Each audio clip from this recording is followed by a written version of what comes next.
Bonjour. Alors aujourd'hui, je vais vous proposer un exercice avec les puissances dans le cadre de la leçon 2 congruence arithmétique. Dans le descriptif de la vidéo, vous aurez un polycopier en format PDF ainsi qu'un lien vers mon blog. Vous pouvez trouver divers documents de maths experte, maths spécialité de terminale notamment. Si mon travail vous intéresse, n'hésitez pas à m'envoyer un pouce levé, ça m'encourage à continuer. Moi, l'ancien professeur, jeune retraité, éventuellement m'envoyer un message, j'y répondrai dans les jours qui viennent. L'énoncé puissance de 5 et divisibilité par 13. Alors pour tout entier naturel n, Rn et le reste de la division euclidienne de 5 puissance n par 13. Premièrement, recopier puis compléter sans justifier le tableau suivant avec des valeurs de n et en demander Rn. Question 2, démontrer que 5 à la puissance 4k est congru à 1 modulo 13 pour tout entier naturel k. Question 3. La division euclidienne de l'entier naturel n par 4 donne n égale 4k plus s, où k et s sont les entiers naturels tels que s soit supérieur ou égal à 0 et strictement inférieur à 4. Petit a, montrer que 5 puissance n est congru à 5 puissance s modulo 13. Petit b, en déduire Rn selon la valeur de petit s. Quatrième question, pour tout entier naturel P, UP égale 5 puissance 3P plus 5 puissance 2P plus 5 puissance P plus 1, déterminer petit p pour que UP soit divisible par 13. Alors c'est un sujet que j'avais donné en devoir maison à mes élèves de terminale à l'époque en arithmétique, et puis voilà, c'est pour la question 4, on verra qu'il y a deux méthodes, je vous en proposerai deux. Question 1, recopier puis compléter sans justifier le tableau suivant. Alors, il faut se rappeler de ce que c'est que Rn. Alors, en fait, pour Rn, donc Rn, c'est le reste de la division euclidienne de 5 puissance n par 13, et donc on peut dire que 5 puissance n est congru à Rn modulo 13 avec évidemment ce Rn qui est compris entre 0 et 12. Bon, alors qu'est-ce qui va se passer pour 5 puissance 0? On va quand même dire des choses. 5 puissance 0 est congru à 1 modulo 13. Donc dans le tableau, on peut mettre 1. Alors pour n égale 1, alors je sais pas pourquoi, oui. Alors 5 puissance 1, bah, c'est 5, c'est congru à 5 modulo 13. Donc on a dans le tableau 5 pour n égale 1. Ensuite, bah, 5 au carré est congru à, bah, évidemment, 5 au carré, 25. Et 25, c'est congru 12 modulo 13. Puisque 25, c'est 13 fois 1 plus 12. Donc, on peut mettre 12. Alors, petite remarque quand même, 5 au carré, c'est aussi congru à moins 1 modulo 13. Bon.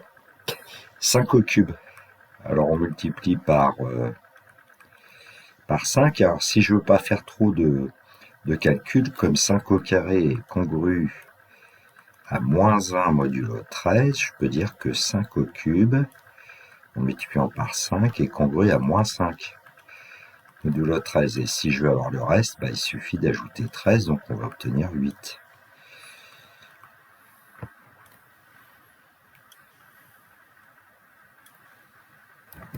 Ensuite, on a besoin de 5 puissance 4, à quoi il est congru modulo 13. Alors, vous voyez qu'à droite, j'ai laissé 5 au carré congru à moins 1 modulo 13, parce que en passant au carré, on obtient 5 au carré congru à moins 1 au carré modulo 13, qui donne 5 puissance 4, qui est congru à 1.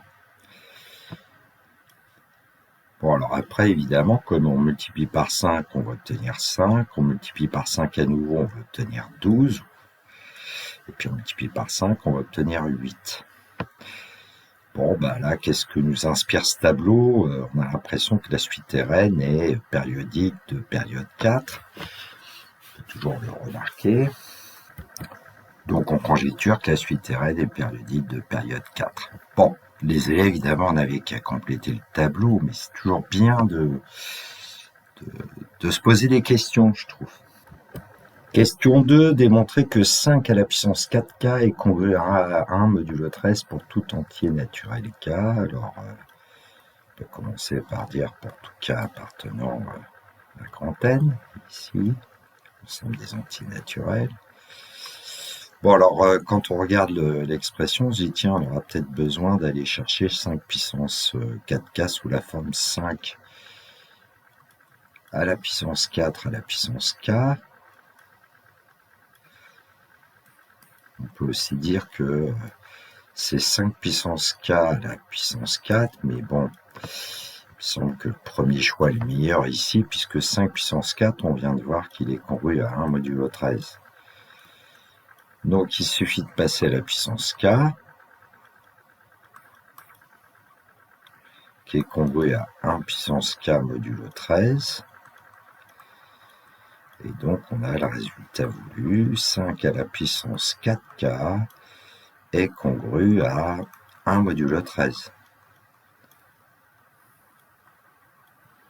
Bon, alors on ne devrait pas avoir trop de mal pour trouver aussi à quoi est congru 5 puissance 4k plus 1. Il suffirait de multiplier par 5. 5 à la puissance 4k plus 2, 5 à la puissance 4k plus 3. Et ainsi, on connaîtrait tous les restes possibles de division de 5 puissance n par 13. Question 3. La division euclidienne de l'entier naturel n par 4 donne n égale 4. K plus S, où K et S sont les entiers naturels, tels que S soit supérieur ou égal à 0 et strictement plus petit que 4. Ça veut dire que S est le reste de la division euclidienne de N par 4. On peut l'écrire comme ça si on veut. N est congru à S modulo 4 avec S compris entre 0 et 3 en fait. Bon. Alors, petit a, montrer que 5 puissance n est congru à 5 puissance s modulo 13. Bon, alors nous, qu'est-ce qu'on sait sur 5 puissance n? En fait, d'après l'énoncé de la question 3, c'est 5 à la puissance 4k plus s. Bon, donc c'est aussi 5 à la puissance 4k multiplié par 5 puissance s. Bon, ça va être intéressant, on fait apparaître 5 puissance s qu'on veut dans le résultat, on a 5 puissance n. Bon, bah, il faut travailler avec 5 puissance 4k, et lui, on sait qu'il est congru à 1 modulo 13. Donc, on va multiplier par 5 puissance s.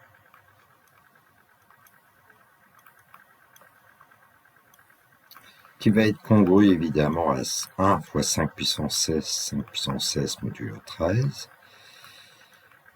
Bon, donc ça nous donne 5 puissance 4k plus s, congru à 5 puissance s modulo 13. Ce qui fait que on a bien 5 puissance n qui est congru à 5 puissance s modulo 13.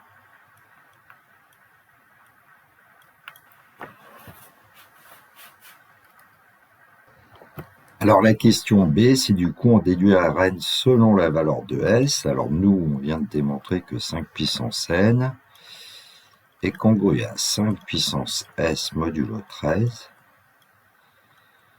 où S, c'est le reste de la division euclidienne de n par 4.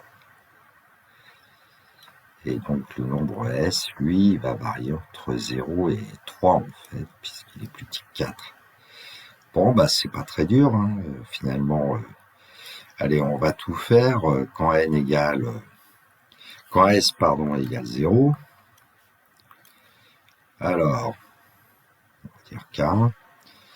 S égale 0. Bon, bah du coup, 5 puissance n est congru à 5 puissance 0, c'est-à-dire 1 modulo 13, et puis Bah, n, lui, il est congruent à 0 modulo 4.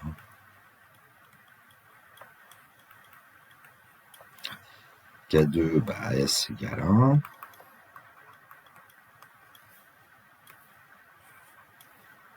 Donc 5 puissance n est congru à 5 modulo 13.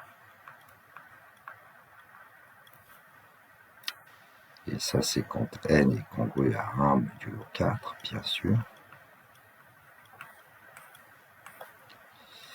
Alors, j'ai pas dit tout à l'heure que finalement, on avait Rn égale 1. Je le ferai après dans un petit tableau. Donc ici, Rn vaut 5. K3, bah, S égale 2.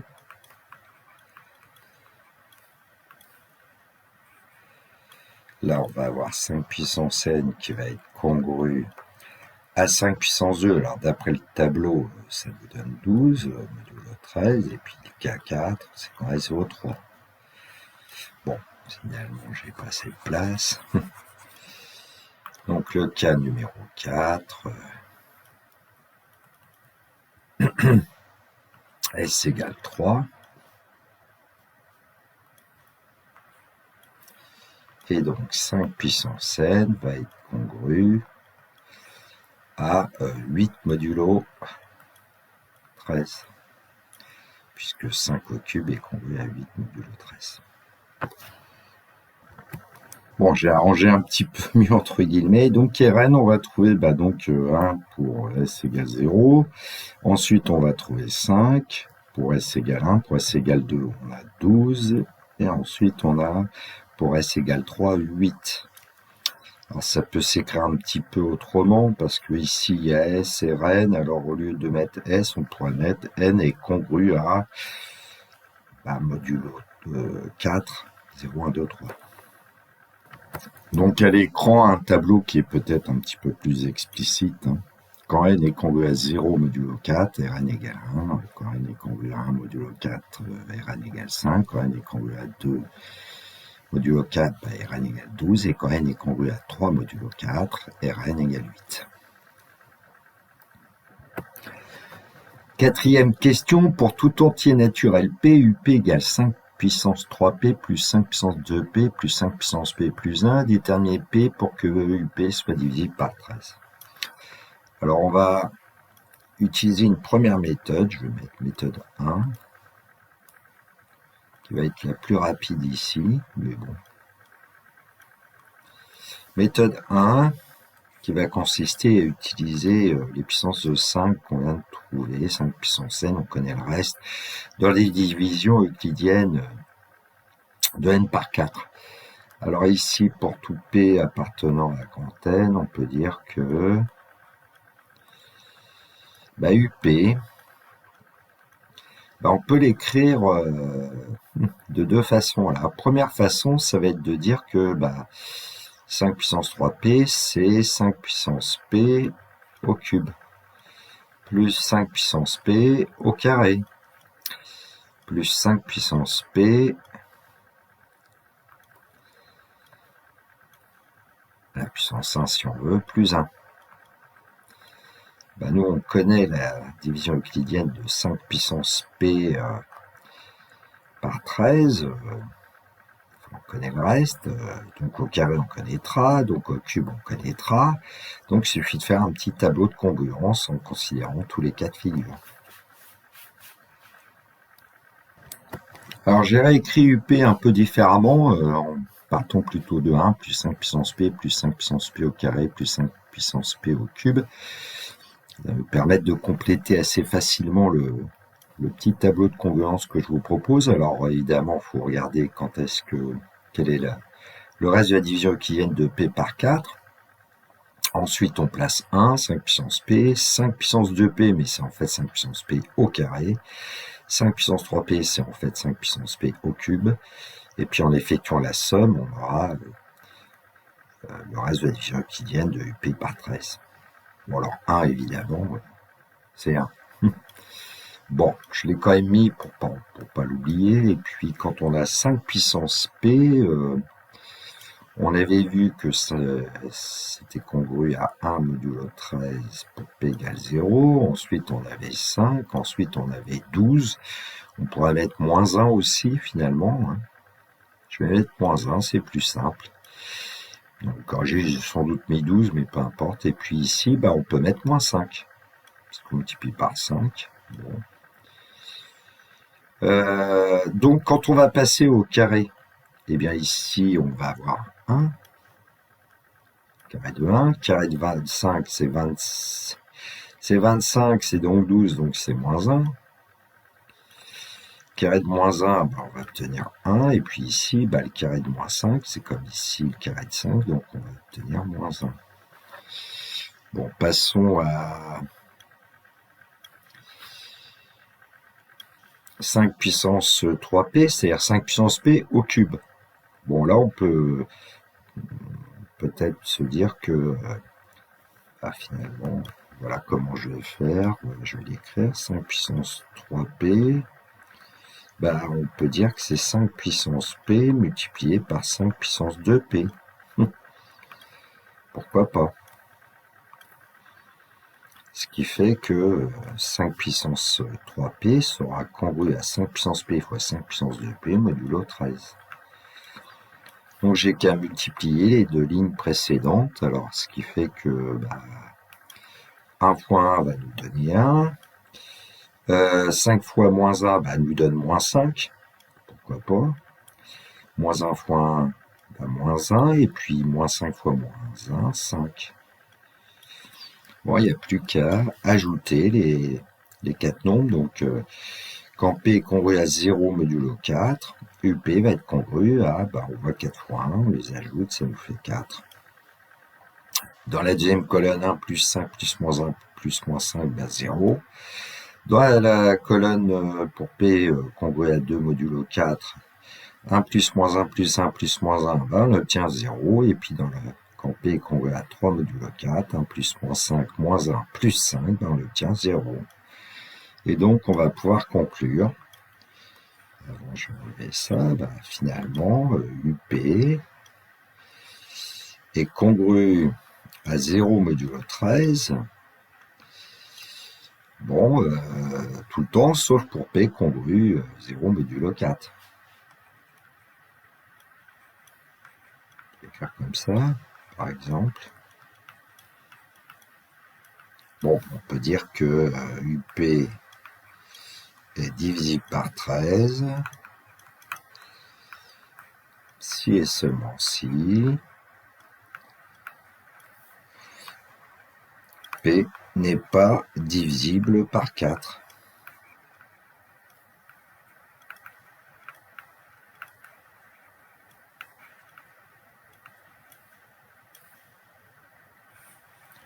Voilà notre conclusion, hein. C'en est une.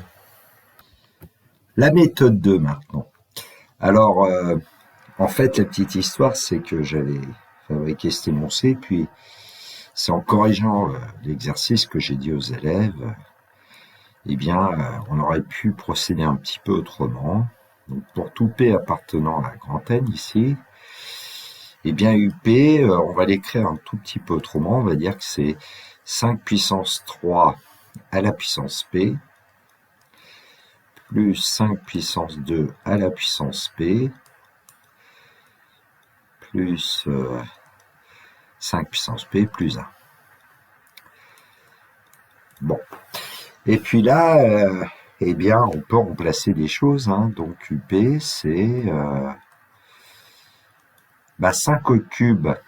On sait que c'est congru. Alors, j'aurais peut-être pu commencer par écrire 1 plus. Alors évidemment, 5 puissance P, c'est congru à 5 puissance P modulo 13. Donc là, on passe au modulo.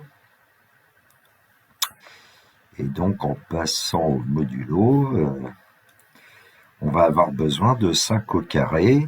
Et 5 au carré, on sait que c'est congru à 12 modulo 13. Mais là, on va être malin. Bon, parce qu'on va plutôt dire que 5 au carré est congru à moins 1 modulo 13. Moins 1, c'est quand même plus petit que 12. Donc là, on va mettre moins 1. Et puis du coup, 5 au cube, c'est congru à moins 5. On avait déjà fait la remarque tout à l'heure. Bon, je vais l'écrire un petit peu autrement. On va regrouper 5 puissance p plus moins 5 puissance p plus 1 plus moins 1 puissance p. Bon, bah là, c'est quand même plus sympathique a priori. Bon, et puis, on sent qu'il y a une histoire de considérer quand P est pair et quand P est impair. Parce que quand P est impair, tout va s'éliminer ici. Quand P est pair, on verra bien ce qui va se passer. Alors on peut même écrire que UP est congru à 5 puissance P plus moins 1 puissance P 5 puissance P plus 1 plus moins 1 à la puissance P. Et donc on aura même une autre expression de UP. On peut placer ici 5 puissance P en facteur, donc 1 plus moins 1 puissance P plus 1 plus moins 1 à la puissance P modulo 13. Et donc, on peut mettre 1 plus moins 1 puissance P en facteur.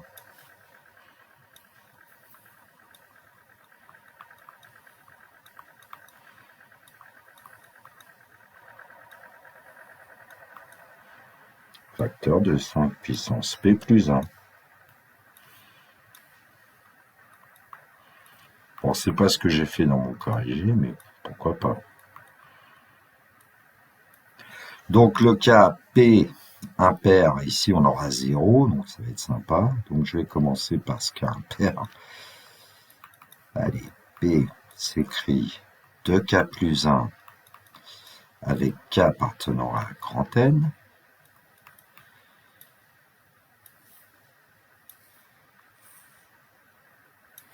Donc dans ce cas-là, U indice 2K plus 1 va être congru à 1 plus, allez, on va tout écrire, moins 1 à la puissance 2K plus 1, facteur de 5 à la puissance 2K plus 1, plus 1, modulo 13. Bon on va obtenir 0 puisque moins 1 à la puissance 2K plus 1, c'est moins 1. 1 plus moins 1. Donc, U2K plus 1 est congru à 0 modulo 13. Donc si vous prenez P impair, automatiquement, UP est divisé par 13. Donc cas numéro 2, c'est quand P est pair. Donc cas numéro 2, P égale 2K avec K appartenant à grand N, U indice de K est congru à 1 plus moins 1 puissance 2K, facteur de 5 puissance 2K plus 1 modulo 13. Donc U de K va être congru à moins 1 puissance 2K, ça vaut 1, donc c'est 2 fois 5 puissance 2K plus 1. Modulo 13.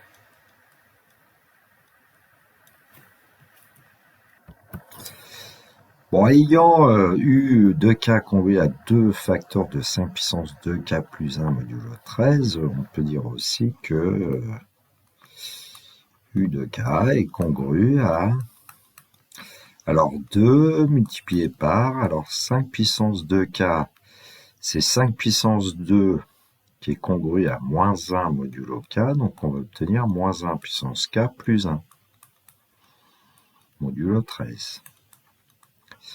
Bon, là encore, on voit qu'il va falloir distinguer 2K selon si le nombre K est pair ou impair. Alors on va appeler ça le sous-K, un sous-K numéro 1. Et puis on va dire quand K est pair, quand K est impair. Alors je vais changer de page. Donc sous K numéro 1, K égale 2L avec L appartenant à grand N. Et à ce moment-là, on va pouvoir parler de U 4L qui va être congru à 2 fois 1 plus moins 1 à la puissance 2L modulo 13. Et donc, U 4L va être congru à 2 fois 1 plus moins 1, plus, plus 1, modulo 13.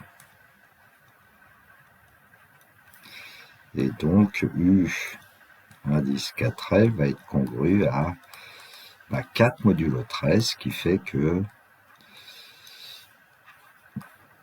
U indice 4L n'est pas divisible par 13.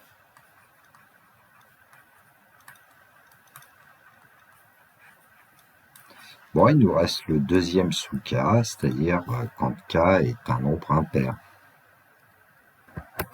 Donc, sous-cas numéro 2, K est un nombre impair, donc K va s'écrire 2L plus 1 avec L appartenant à la grande N, et donc U indice 2K, ça va être en fait U indice 4L plus 2, qui va être congru à 2 fois 1 plus moins 1 à la puissance 2L plus 1, modulo 13. Et donc, U indice 4L plus 2 va être congru à 2 multiplié par 1 moins 1. Moins 1 à la puissance impaire, c'est moins 1 modulo 13. Et donc, on obtient que U indice 4L plus 2 est congru à 0 modulo 13. Donc, on peut dire que U indice 4L plus 2 est divisible par 13.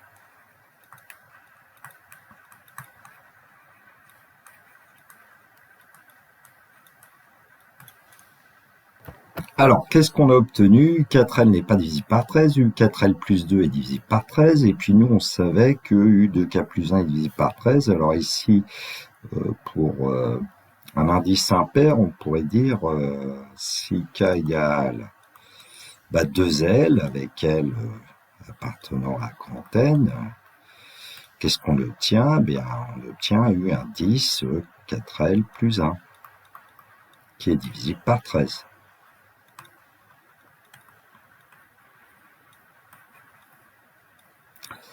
Et puis pour K égale un certain 2L plus 1, avec L appartenant à grand N, on obtient U indice 2 fois K plus 1 devient 2 fois 2L plus 1 plus 1, 4L plus 2 plus 1, 4L plus 3. Donc on récupère évidemment tout ce qu'on a vu précédemment, c'est-à-dire que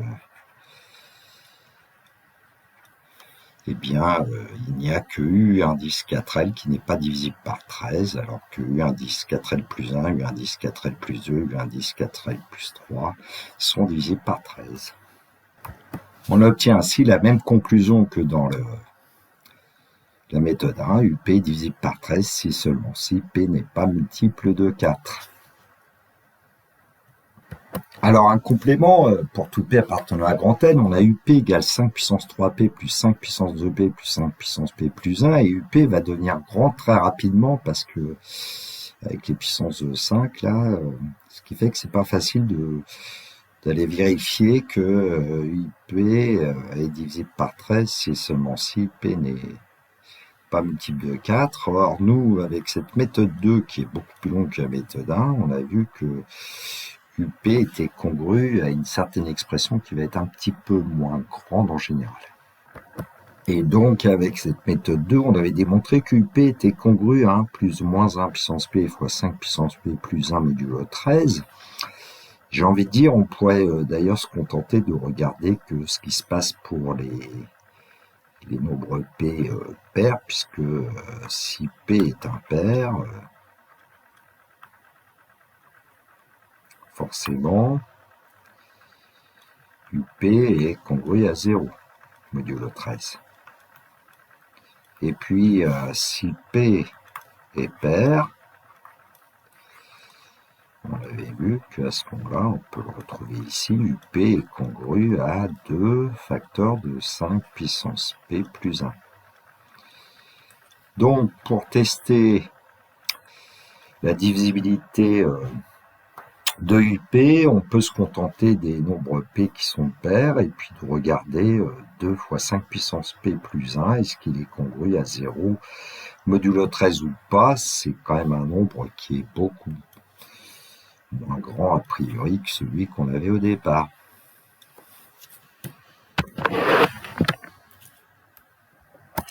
Alors on peut même dire qu'on ne testera que 5 puissance P plus 1 puisque grosso modo 2 ne risque pas d'être divisible par 13, on a besoin de 5 à la puissance P plus 1.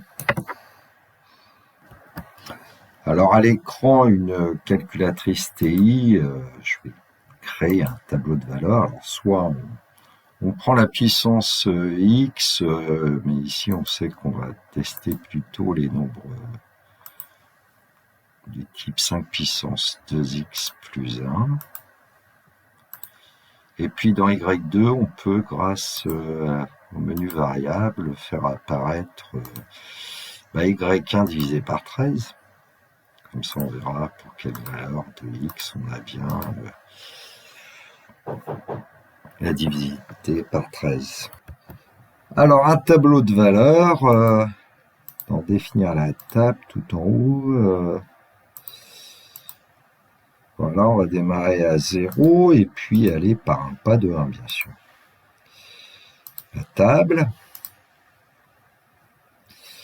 Donc là, on voit que pour x égale 0, ben, on obtient un nombre qui n'est pas entier. Évidemment, pour x égale 1, un nombre entier. X égale 2, pas entier. Je vous rappelle que l'exposant, c'est 2 grand X, donc en fait, c'est pour 4 ici. 5 puissance 4 plus 1 n'est pas divisé par 13. Bon, alors attention, parce que ici, on pourrait croire que le nombre est entier, c'est tout en bas qu'il faut le lire. Bon, malgré tout, ça a des valeurs de Y1 croissent assez rapidement. Donc là, après, on ne sait pas trop. Bon, on peut essayer de faire confiance quand même un peu à la calculatrice, mais à un moment donné, on ne pourra plus lui faire confiance. Voilà. Déjà pour des valeurs de x qui ne sont pas si grandes que ça. Désormais, vous devriez pouvoir être capable de répondre, par exemple, à ce genre de défi. Bon, pour tout n appartenant à grand N, ici, j'ai mis un égale à 1 plus 3 puissance n plus 3 puissance 2n. Pour quelle valeur de n appartenant à grand N, un est-il divisible par 7? Bon, on peut s'amuser avec, évidemment, d'autres nombres que ici, c'est 3 la base, et puis ici, c'est 7, le nombre par lequel on veut savoir si le nombre n est divisible par 7. On peut multiplier des exemples à loisir. Voilà, c'est la fin. The end. Comme au cinéma. Cette vidéo est terminée pour moi. Il me reste à vous souhaiter une très belle journée. Surtout, prenez bien soin de vous. Que la force soit avec tous ceux qui étudient. Au revoir.